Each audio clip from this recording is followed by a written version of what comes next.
তোমরা আমাকে স্মরণ করো, আমি তোমাদের ডাকে সাড়া দেব। এজন্য জিকির, রাজনীতিবিদ আপনি, সেখানেও আপনার জিকিরের পন্থা আছে।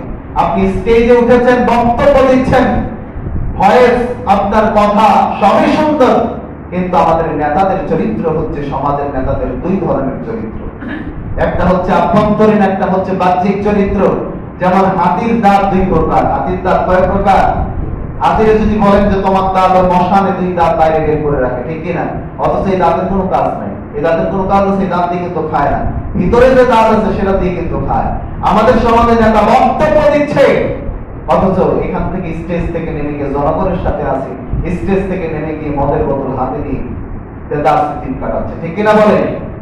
বলে আমি আপনাদের সাথে, দেশের সাথে, আমি আপনাদেরকে মানি, দেশে মানি, দেশের কথা মানি, অথচ বাড়ি বানিয়েছে বিদেশে। অথচ তার যা কিছু আছে, পরনের কাপড়টা পর্যন্ত বিদেশের কাপড়, সন্তান মানুষ করে বিদেশে, সব বিদেশে, অথচ দেশের প্রতি ভালোবাসা তার আছে না নাই? ভালোবাসা। আমি বলছি সব জায়গায় স্মরণ হবে আল্লাহ, জিকির হবে আল্লাহ, তাহলেই আপনার আমার জীবন সুন্দর হবে। রাসূলের দাওয়াতি কাজ, দাওয়াতি মিশন আল্লাহর স্মরণে ছিল।